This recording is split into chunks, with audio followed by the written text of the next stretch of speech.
지난해 새해에는 어떤 표를 주실까, 어떤 말씀을 주실까 기도하다가 말씀보다는 마음을 먼저 주셨어요. 이 말씀 가운데 주시는 마음이었습니다. 한번 같이 읽어볼까요? 시작. 이 세대를 무엇으로 비유할까? 비유하건대 아이들이 장터에 앉아 제 동물을 불러 이르되 우리가 너희를 향하여 피리를 불어도 너희가 춤추지 않고 우리가 슬피 울어도 너희가 가슴을 치지 아니하였단가 하도다. 이 말씀을 주시면서 이 시대의 아픔을 지금 이 시대의 아픔으로 같이 느끼게 하시는 것입니다. 예수님이 가셔서 복음을 전했습니다. 전에도 도무지 사람들이 반응을 하지 않는 거예요. 믿음으로 반응해야 될 텐데 메시아가 왔고 그리스도가 와서 복음을 전해도 말씀을 전해도 그들은 기뻐하지 않는 거예요. 그냥 그들 삶의 삶 그대로 살아가는 거예요. 그러면서 안타깝고 답답한 마음을 저한테 주시면서 이 마음을 저에게 허락을 해주신 것입니다. 어떻게 해야 될까? 계속 읽어보면 이렇습니다. 요한에 와서 먹지도 않고 마시지도 아니하며 금식을 하면서 예수님의 길을 곧게 하는 간절한 마음으로 그렇게 사역을 할 때 사람들은 이렇게 얘기합니다. 귀신 들렸다. 어떻게 요한을 향해서 그런 말을 할 수 있을까? 참 사람들이 하는 말을 보면 참 기가 막혀요. 예수님이 왔어요. 같이 먹고 마시고 복음을 전하면서 그렇게 하나님 나라를 갖다가 세워가고 있을 때 사람들이 하는 말이 이거예요. 예수님을 보고 보라 먹기를 탐하고 포도주를 즐기는 사람이다. 세리와 죄인의 친구로다. 그렇게 비아냥거리고 조롱거리기만 하는 거예요. 그 영혼들이 죽어서 어떻게 되어질지 모르는데 그들의 영혼이 어디로 가는 걸 주님은 잘 아시는데 참 답답한 거예요. 그러면서 얘기합니다. 지혜는 그 행한 일로 인하여 옳다함을 얻느니라. 말만 보고 말만 보지 말고 행하는 것, 주님이 어떻게 행하고 있는지, 주님이 어떻게 역사하는 건지 좀 봐라라고 하는 거죠. 예수님을 전해도 복음을 전해도 사람들은 엉뚱한 반응하고 엉뚱한 소리만 하고 있는 거예요. 그러면서 주님은 이 시대도 똑같다라고 하는 거예요. 그러면서 우리를 향해서 영의 사람이 아니라 육의 사람이 되어진 이 모습들을 바라보면서 너무 안타까워하시는 거예요.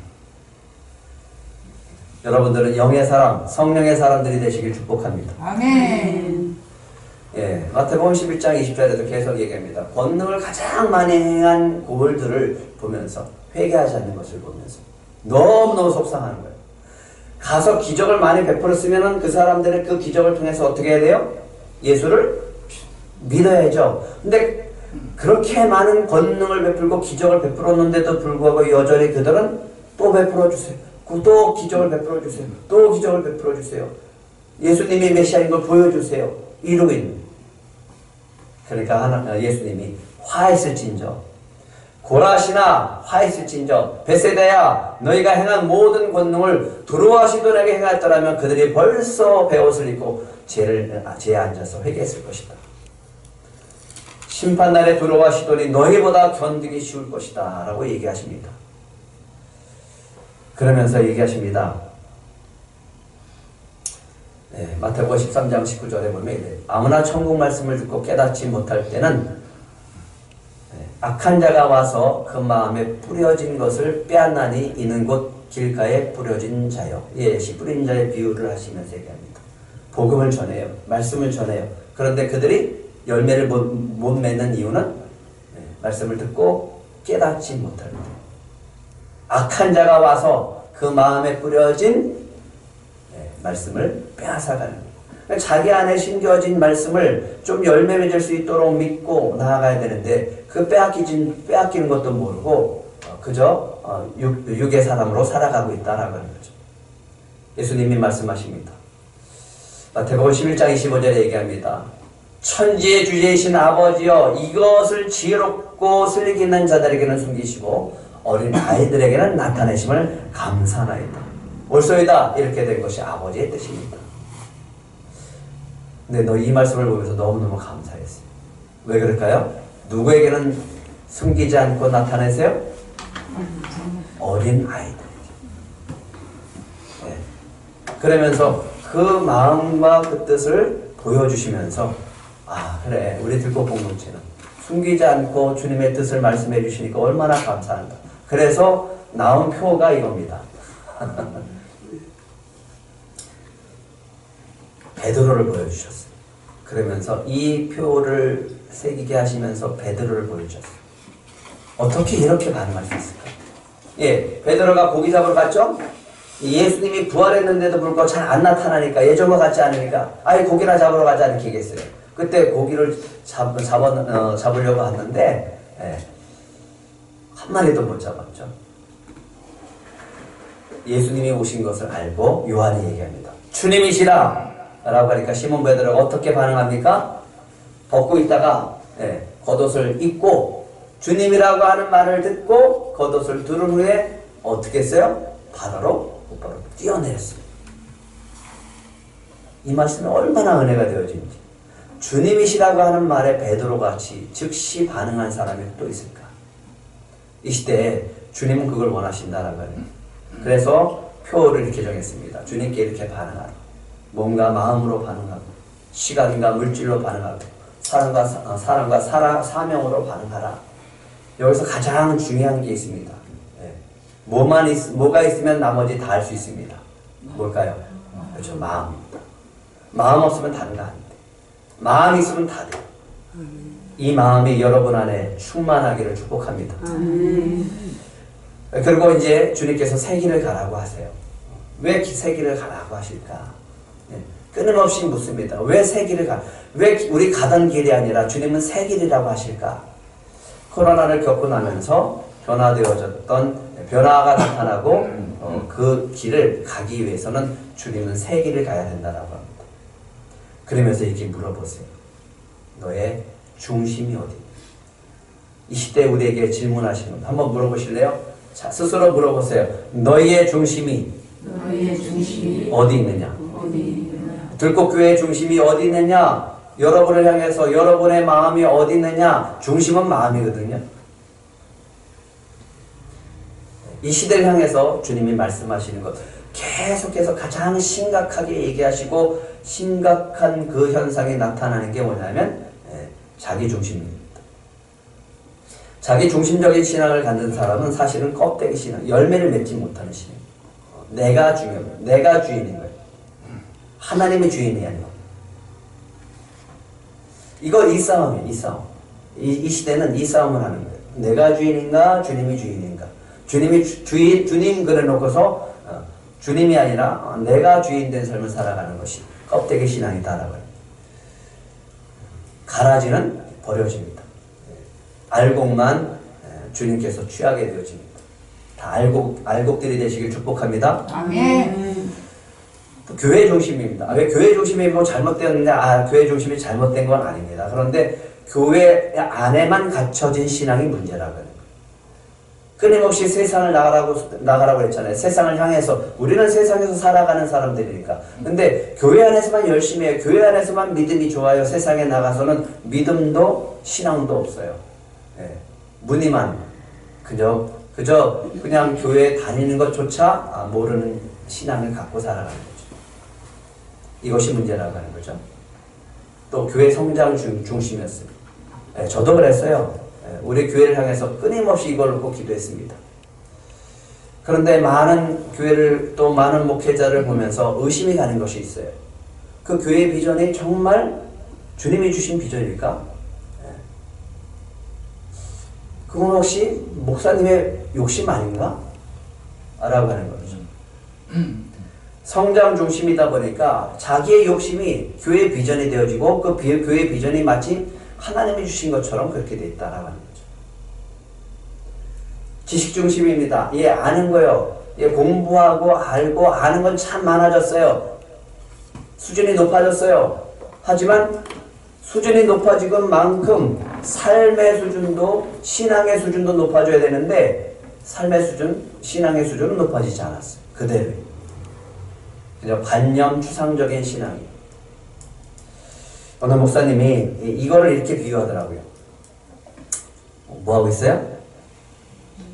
네, 러닝머신입니다. 열심히 달립니다. 근데 열심히 달려도 어디 있어요? 네, 러닝머신 위에 있어요.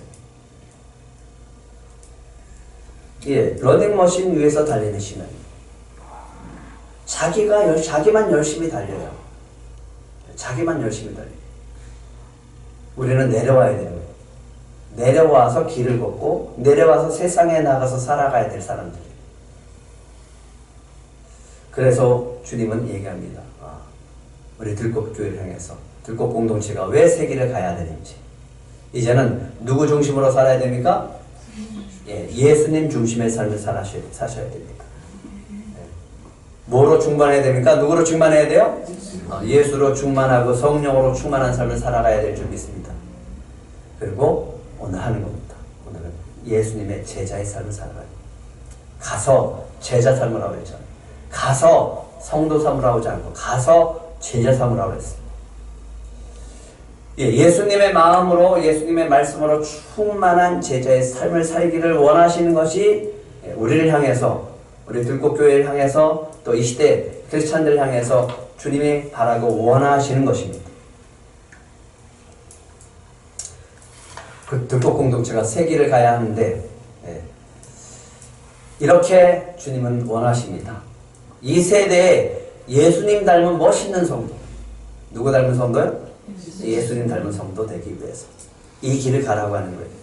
좀 생활의 수준도 높아졌고 지식의 수준도 높아진 것처럼 신앙의 수준도 높아져서 예수님 닮은 제자가 되기 위해서 이 길을 가라고 하는 거예요. 목표를 그렇게 정해 주시는 거예요. 작아요. 우리는 작습니다. 하지만 강할 수 있습니다. 작지만 능력 있는 공동체가 될 수 있습니다. 커야만 강하고 커야만 능력 있는 공동체 아닙니다. 작지만 하나님 나라의 모형을 보여줄 수 있는 공동체, 교회가 되어야 됩니다. 되기를 원하십니다. 그래서 주님은 같이 가자라고 하는 거예요. 이 길을 주님과 함께 걷는 우리 들꽃 공동체가 되기를 축복합니다. 오늘 예수님이 때가 찼다라고 얘기합니다. 때가 찼고 하나님 나라가 가까이 왔으니 회개하고 복음을 믿으라라고 선포하십니다. 그리고 어디로 가시냐면 갈릴리 해변으로 가십니다. 왜 예수님은 갈릴리 해변으로 가셨을까요? 예루살렘으로 가셔야지. 예루살렘에서 제자를 선택해야죠. 바리새인과 서기관 출신 많이 공부하고 많이 알고 굉장히 뛰어난 재능 있는 사람들, 인재들을 찾아가서 제자를 삼으셔야죠. 16절, 17절 같이 읽겠습니다. 시작. 갈릴리 해변으로 지나가시다가 시몬과 그 형제 안드레가 바다에 금을 던지는 것을 보시니 그들은 어부라. 예수께서 이르시되 나를 따라오라. 내가 너희를 사람을 낚는 어부가 되게 하리라 하시니. 출신이 뭐라고요? 그 사람들이 지금 뭐하고 있어요? 어부예요. 어부. 고기 잡는 사람들. 고기를 잡고 있었어. 금을 던지는 것을 보고 그들은 어부라. 왜 예수님이 어부를 선택하실까라고 하는 거예요. 왜 제자를 어부를 선택하실까? 가서 얘기합니다. 나를 따라오라. 이제 내가 너희로 사람을 낚는 어부가 되게. 예수님은 자격 있는 사람을 부르셨을까요? 예수님은 시험 보시고 테스트하시고 자격이 되는 사람을 부르셨나요? 기도하고 선택하셨지만 제자다운 사람을 선택하시진 않았어요. 자격 있는 자를 부르시진 않았습니다. 불렀기 때문에 제자가 된 거예요. 부르셨기 때문에 자격이 주어진 겁니다. 우리 들꽃교회가 완성이 되어지고 여러분들이 정말 수준 높은 사람들이 아니라 굉장히 부족할지라도 괜찮다고요. 우리를 부러워주셨고 그 길을 가게 하시기 때문에 우리를 그렇게 만들어 가시고 그렇게 사용하게 하실 줄 믿습니다. 그것이 주님께 영광 올려드리는 길이다라고 하는 거죠. 들꽃 공동체가 왜 세기를 가야 되는가? 첫 번째입니다. 부르심의 은혜가 있습니다. 이 은혜가 있기 때문에 우리는 이 길을 갈 수 있는 겁니다. 들꽃 공동체, 나를 부르시고 여러분을 주님이 부르신 줄 믿으시기 바랍니다. 17절 한번 다시 읽어볼까요? 시작. 예수께서 이르시되 나를 따라오라 내가 너희로 사람을 낚는 어부가 되게 하리라 하시니, 예수님이 부르셨을 때의 부르심의 은혜는 변화입니다. 어떻게 변화되어지냐면 고기 잡는 어부에서 사람 낚는 어부로 바뀌어지게 되죠. 고기 잡는 어부였는데 사람 낚는 어부가 되어졌어요. 사람 잡는 어부가 아니라 사람 낚는 어부가 되어진 거죠. 여기서 놀라운 일이 벌어집니다. 예수님을 따르기 시작을 할 때, 예수님과 함께하기 시작을 할 때 주님 우리의 인생을 가치 있는 인생으로 바꿔주실 줄 믿습니다. 그냥 가게 하는 것이 아니라 주님은 분명히 얘기합니다. 너희를 어부에서, 고기 잡는 어부에서 사람 낚는 어부로 바꿔줄 것이다. 그래서 우리는요, 누구를 만나느냐가 중요합니다. 여러분 누구를 만나셨습니까 오늘? 예수님을 만나시길 바랍니다. 가장 복이 되는 것이 예수님과의 만남의 복인 줄 믿으시기 바랍니다. 이미 여러분들은 예수님을 만나셨어요. 그러니까 복받은 사람들입니다. 그렇기 때문에 여러분들이 가는 곳에 복이 흘러가고 그분들에게 그곳에서 예수님의 복이 나타나게 되어질 줄 믿습니다. 만나는 자들에게 복을 주는 사람이어야 됩니다. 저희 자녀에게 늘 얘기합니다.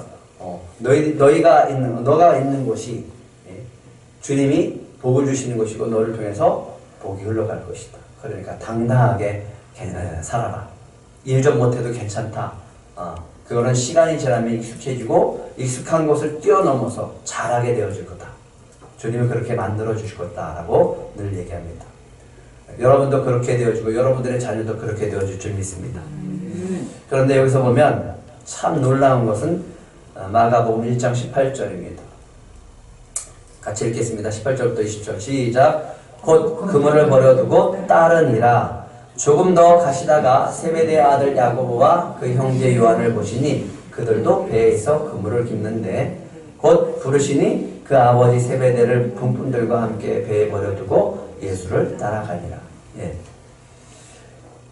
왜 예수님은 혼자 하시지 부르실까요? 아니 혼자 하시면 되지. 왜 꼭 부르시냐고. 제자가 필요하니까요. 예수님은 제자 필요 없어요.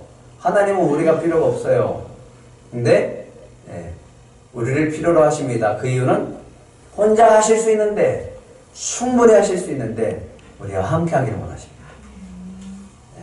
우리와 함께 하기를 원하십니다. 주님이 우리를 부르시는 이유는 우리가 잘났고 자격이 있고 그래서 충분히 해낼 수 있는 그런 능력이 있어서 부르신 게 아니라 주님과 함께 하자고 부르는 거예요. 그리고 이루시는 것은 주님이 하세요. 예수님은 우리를 부르시고 하길 원하는 것이 있습니다. 예수님 혼자 다 하실 수 있어요. 하지만 우리를 통해서 하시길 원합니다. 그래서 부르시는 거예요. 그래서 함께 하자라고 하는 거예요. 그럴 때 주님의 영광이 나타나게 되어질 줄 믿습니다. 그게 부르심의 은혜입니다. 근데 부르실 때 이렇게 얘기를 합니다. 베드로는 이렇게 합니다. 형제들아 너의 부르심을 보라. 육체를 따라 지혜로운 자가 많지 않고 능한 자가 많지 않으며 문벌 좋은 자가 많지 않도다. 그러나 하나님께서 세상에 미련한 것들을 택하사 지혜 있는 자들을 부끄럽게 하려 하시고 세상에 약한 것들을 택하사 강한 것들을 부끄럽게 하시며. 고린도전서 1장 28절과 19절 같이 읽겠습니다. 시작. 하나님께서 세상에 천한 것들과 멸시받는 것들과 없는 것들을 택하사 있는 것들을 폐하려 하시나니 이는 아무 육체도 하나님 앞에서 자랑하지 못하게 하려 하십니다. 왜 이런 사람들을 택했다라고 얘기해요? 자랑하지 못하게. 우리는 그래서 자랑할 게 없다라고 하는 거예요. 그런데 주님이 하시는 것이 있습니다. 이 작은 들꽃 공동체를 택하신 이유는 주님의 자랑이 되기 위해서 우리를 부르신 줄 믿으시기 바랍니다. 우리는 자랑할 거 없지만 주님이 자랑하십니다. 이 작은 들꽃 공동체를 이렇게 세웠다라고 자랑하십니다. 예, 자금을 보지 말고요. 자금 속에서 역사하시는 주님을 보시면 우리가 주님과 함께 가는 이 길에서 주요 큰 은혜와 기쁨이 있게 되어질 줄 믿습니다. 근데 여기서 놀라운 것은 부르실 때의 반응이에요. 부르실 때 베드로의 반응, 부르실 때 세베대의 아들들의 반응입니다. 어떻게 했습니까? 곧 즉시입니다. 그물을 버려두었다. 곧 즉시 부르시니 그 아버지 세베대의 품꾼과 함께 버려뒀다. 들고 공동체가 왜 세기를 가야 되는가? 따라해 보실래요? 버리고 즉시 따라가는 은혜가 있습니다. 버리고 즉시 따라가는 은혜. 즉시 따라가는 은혜. 이게 무슨 은혜예요? 그럴 수 있겠죠. 예. 그러나 이게 얼마나 큰 은혜인지 여러분들은 아셔야 됩니다. 버릴 때 채워지는 은혜가 있을 줄 믿습니다. 버려야 채워집니다. 예. 버리지 않고 쌓아두면 뭐가 돼요? 네, 쓰레기가 되는 거죠. 네. 이번에 뭐 벼룩 시작한다 그래서 보니까 그럼 이왕에 옷 정리를 한번 계절도 바뀌고 해서 한번 정리해서 이제 뭐 내놓을 게 있나 사모가 하나는 바지를 벌써 빼갔더라고요. 빼나가는데 버려야 되는 게 뭔가 그래서 좀 줄여야 된다 생각하고 좀 버리려고 하는데 못 버리겠더라고요. 이것도 쓸만하고 이것도 쓸만하고 아직도 입을만하고 그런데 버리지는 않고 또 사. 그죠? 그럼 어떻게 되는 거예요? 옷 걸 데가 없는 거죠. 근데 우리는 신앙생활을 그렇게 하면 안 됩니다. 한번 따라해 보실래요? 버리고 즉시 따라가는 은혜. 버릴 때 예수님이 채워주시고요. 버릴 때 성령으로 충만하게 채워줄 줄 믿습니다. 버리지 못하고 소유하고 쌓아두려고 할 때 문제가 생깁니다. 만약에 여러분들이 배설을 하지 못하면 무슨 문제가 생깁니까? 병원 가야 되죠. 마찬가지예요. 우리의 영혼도 우리 영혼의 삶 속에서 우리 영적인 삶 속에서 버리지 않으면 자꾸만 쌓아두면요 문제가 생겨요. 하나님 버리라고 합니다. 그리고 주의 말씀으로 채우고 내가 주는 영의 양식으로 먹고 살고 그리고 하나님이 기가 막히게 창조하셨죠? 아침 먹으면 점심 안 먹어도 되잖아요. 내일 안 먹어도 되잖아요. 근데 어떻게 해요? 내일 때가 되면 배고프고 새날이 오면 또 아침을 먹어야 되는 거죠. 부지런히 버리고 부지런히 먹는 거죠. 그게 우리가 살아가는 인생인 것처럼 예수님도 마찬가지. 우리가 버릴 때 성령으로 채워주시고 주님의 은혜로 채워주실 줄 믿습니다. 요한이 얘기했습니다. 예수를 따라가는 두 세례 요한의 제자가 있었죠. 그 사람이 누구냐면 안드레입니다. 안드레가 예수님을 만난 거예요. 먼저 만났습니다. 우리가 메시아를 만났다라고 얘기합니다. 그래서 형인 베드로를 예수님 앞에 데리고 갑니다. 그때 예수님이 베드로한테 한 말입니다. 내가 요한의 아들 시몬이니 장차 개발하리라. 그러니까 예수님이 제자를 선택을 하시면서 뭘 보시는 거예요? 지금 이 모습을 보는 게 아니라 예수님과 함께 걸어가면서 쌓아지고 변화되어지고 성령 받고 변화된 모습을 미리 보시면서 뭐라고 얘기하는 거예요? 장차 개발하리라. 우리와 함께 걷는 이 길에서 주님은 얘기합니다. 부지런히 버리고 주님으로 채워지면 장차 우리도 개바와 같은 주님이 쓰시는 제자가 되어진다라고 합니다. 어떻게 변화됐습니까? 한번 같이 읽어볼게요. 사도행전 3장 6절 시작. 베드로가 이르되 은과 금은 내게 없거니와 내게 있는 이것을 내게 주노니 나사렛 예수 그리스도의 이름으로 일어나 걸어라 라고 하니까 그 안전뱅이가 일어났죠. 그래서 걷기도 하고 뜨기도 하면서 성전을 뛰어다니면서 좋아했던 역사와 기적이 나타납니다. 왜 그랬어요? 개바가 되어진 거죠. 성령을 받고 그 안에 예수로 충만하고 성령으로 충만하니까 성장하고 변화된 것 속에서 영원히 살아나는 기쁨이 나타나고 또 기적이 나타났다라고 하는 거죠. 이런 놀라운 기적이 우리 안에 있기를 축복합니다. 예, 작은 영혼, 작은 교회가 살아나는 기적이 우리를 통해서 일어나게 되어질 줄 믿습니다. 마지막으로 들꽃 공동체가 새 길을 가야 하는 게 있습니다. 왜? 말씀이 삶이 되는 은혜입니다. 말씀이 삶이 되는 은혜가 되기 위해서의 전제 조건이 있어요. 거기에는 하나님의 마음이 있어야 돼요.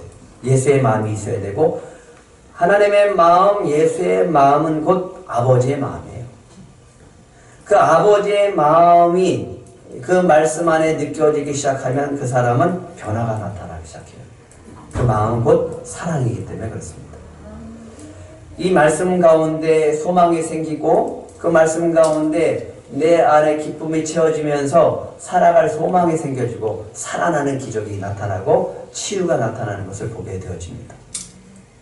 이 기적이 우리 들꽃 공동체에서 일어나게 되어질 줄 믿습니다. 마가복음 1장 21절과 22절에 보면 예수님이 가버나움에 들어갑니다. 이 제자들과 이제 함께 안식일의 회당에 들어가서 뭐 하십니까? 가르치세요. 말씀을 가르치세요.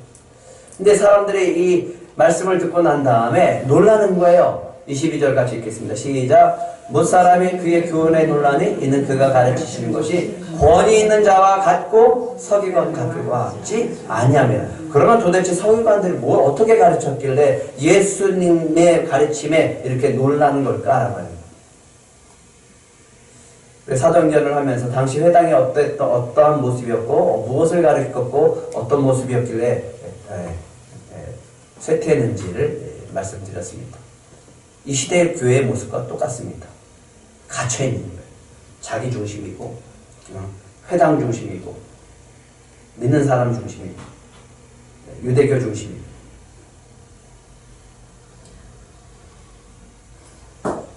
다시 한번 주님이 얘기합니다. 너의 중심이 어디 있느냐라고 물어보십니다. 우리에게. 정말 심각하게 물어보시는 거예요. 이 시대를 향해서 물어보시는 거예요. 자기 중심적인 신앙에서 좀 벗어나라고 하는 거예요. 하나님 중심으로 예수 중심으로 성령 중심으로 바뀌어져야 된다라고 하는 거죠. 교회 중심이긴 하지만 이제는 교회 중심에서 나가야 된다고요. 세상으로 나가야 된다. 세상의 삶이 50이면 교회 삶도 50인 것처럼 그렇게 균형 있는 신앙생활을 해야 된다라고 해요. 교회 성장의 큰 교회를 우리가 목회 성공했다라고 볼 수 있었습니다. 그런지 알고 우리는 달려갔어요. 그걸 위해서 기도하고 달려갔어요. 근데 주님이 얘기하십니다. 그게 반드시 성공한 것은 아니다. 만약에 그 안에 욕심이 들었다면 너희의 욕심이지 내가 준 꿈과 비전은 아니다라고 하시는 거죠. 작아도 얼마든지 우리는 능력 있는 교회가 될 수 있습니다. 지식인 거예요. 알아요. 알고 있지만 그 아는 것이 삶으로 믿음으로 행함으로 나오지 않고 있다는 겁니다. 그래서 아직까지도 추상적인 신앙에 머물고 있다는 거예요. 서기관요. 마태복음 23장에 보면 여러분들이 꼭 읽어보려 했잖아요. 왜 예수님이 그들에게 화 있을 친절을 외치고 있으신지, 얼마나 분노하고 있는지. 모세의 자리에 앉는 걸 좋아해요. 그러면 무엇이든지 그들이 말하는 바는 행하고 지키되, 가르친 건 행하고 지키래요. 근데 그들이 하는 행위는 뭐 하라고요? 본받지 말아요. 아니 이런 사람이 어디 있어요? 그들은 왜? 말만 하고 뭐는 안 해요? 행하지는 않아요. 그러니까 입만 살아있어요. 4절 한번 같이 읽겠습니다. 4절 시작. 또 무거운 짐을 묶고 사람의 어깨에 지우되 자기는 이것을 한 손가락으로 움직이려고 하지 않아요. 그럼 어떻게 해요? 자기는 편하고 남에게 무거운 짐을 지우는 사람이에요. 나 편하자고 다른 사람에게 짐을 지우는 사람들이 누구라고요? 서기관이요? 바리새인이었습니다. 5절에 보면 얘기합니다. 그들의 모든 행위를 사람에게 보이고자 한다. 하나님에게 보이고자 하는 것이 아니라 사람에게만 보이고자 하는 거예요. 그러니까 경문의 띠를 넓게 하고 옷을 길게 하고 잔치의 윗자리에 앉고 높은 자리에 앉고 고기가 뻣뻣해지고 그리고 사람들에게 인사받는 걸 좋아해요. 존경받는 걸 좋아해요. 칭찬받는 걸 좋아해요. 사람에게 보이려고. 자기의 지식, 자기의 지위, 자기의 직분, 자기의 부, 학력, 높은 자리, 결론은 돈을 좋아하더라고요. 이들 향해서 얘기합니다. 화했을진저. 서기관과 바리새인들이여 화했을진저. 너희는 천국문을 사람들 앞에서 닫고 너희도 들어가지 않고 들어가려 하는 자도 들어가지 못하게 하는도다. 화했을진저. 너희는 교인 한 사람을 얻기 위해서 바다와 육지를 두루 다니다가 생기면 너희보다 어떤 자식으로 만들어버려요? 배나 지옥 자식으로 만들어버립니다. 너희만 들어가지 못하게, 너희만 들어가지 않으면 되는데 왜 사람들과 교인 한 사람을 너희와 함께 들어가지 못하게 만드느냐? 이 화했을진저 얘기합니다. 화했을진저 외식하는 서기관들과 바리새인들이여, 너희가 박하와 회향과 근처의 칩을 쫓는 들인데 율법에 더 중한 바 정의와 긍휼과 믿음은 버렸도다. 그러나 이것도 해가고 저것도 버리지 말아야 할지니라. 예, 어렵게 생각할 필요가 없습니다. 아까 그랬죠. 마음이 중요하다고. 마음을 드리라고 해요. 마음이 드리면 다 드리면. 맹인된 인도자여 하루살이는 걸러내고 낙타는 삼키는도다. 25절 같이 읽겠습니다. 시작. 화했을진저 외식하는 서기관들과 바리새인들이여, 잔과 대접에 겉은 깨끗이 하되 그 안에는 탐욕과 방탕으로 가득하게 하는도다. 그러니까 외식하는 자들이죠. 회칠한 무덤 같다고 얘기하시고, 겉으로는 아름답게 보이지만 안에는 죽은 사람의 뼈와 모든 것에 더러운 것이 가득하다. 이와 같이 너희도 겉으로는 사람에게 옳게 보이되 안으로는 외식과 불법이 가득한도다. 네, 외식과 불법이 가득한 자들이 가르쳐요. 예수님은 복음으로 가르쳐요. 그 차이예요. 예수님의 마음속에 주님의 사랑과 그 영혼을 살리기 위한 마음으로, 간절한 마음으로 가르치죠. 근데 가르치면서 바리새인과 서기관들은 존경받으려고. 그랬더니 예수님이 얘기합니다. 뱀들아, 이 독사 새끼들아. 욕하는 거 아니에요. 성경에 쓰이는 거예요. 뱀들아, 독사의 새끼들아, 너희가 어떻게 지옥의 판결을 피하겠느냐. 중요한 것은 그들의 가르침 속에 하나님의 마음이 없어요. 마태복음 6장 1절에 보면 얘기합니다. 사람에게 보이려고 그들 앞에서 너희의 의를 행하지 않도록 주의하라. 그리하지 아니하면 뭐가 없어요? 뭐가 없어요? 하늘에 계신 너희 아버지께 상을 받지 못한다. 왜요? 이미 받았기 때문에. 이 땅에서 받았기 때문에. 그러니까 여러분이 아버지의 상을 받기 위해서는 이 땅에서 뭘 받으면 안 돼요? 사람에게 보이는 상을 받으면 안 돼요. 하나님의 마음, 아버지의 마음이 없는 사람들이 서기관들이었어요. 사람에게 보이려고 자기 자랑하려고 하는 사람들이 서기관들이었어요. 신앙과 삶이 떨어진 거예요. 겉으로는 보기에는 굉장히 신앙이 좋아 보이죠. 믿음이 좋아 보이죠. 삶은 그렇지 않은 거예요. 행함 없는 믿음이에요. 들꽃 공동체에 새 길을 가야 하는데 주님이 얘기합니다. 너는 가서 모든 민족을 뭐로 삼아라? 제자로 삼아라. 왜 그럴까요? 좀 이제는 이 시대는 앞으로는 제대로 된 신앙생활을 좀 해라 라고 하는 거예요. 그게 주님의 간절한 마음이 우리를 통해서 전달되고 있습니다. 그래서 들꽃 공동체가 왜 새 길을 가야 되는가? 다시요, 예수 중심의 삶을 살아야 됩니다.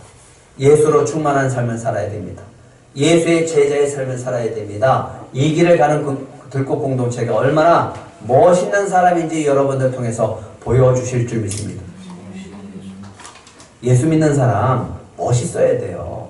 어디 가든지 사람들에게 좀 매력 있는 사람으로 남겨줘야죠. 그리고 세상에 보더라도 들꽃 공동체, 들꽃교회 참 아름답다라는 소리를 들어야 될 줄 믿습니다. 그것을 보여주시기 위해서 주님은 이 길을 우리와 함께 가는 줄 믿습니다. 금주의 미션입니다. 금주의 미션이지만 우리가 가야 될 길, 미션이죠. 작지만 강한 공동체가 되기 위해서 기도하시기 바랍니다. 작지만 예수의 마음으로 충만한 교회가 되기를 간절히 바랍니다. 그리고 내가 먼저 멋있는 예수님의 제자가 되기를 소망하시기 바랍니다. 한번 따라해 보실래요? 내가 먼저 내가 먼저 멋있는 멋있는 예수님의 제자가 되자. 예수님의 제자가 되자.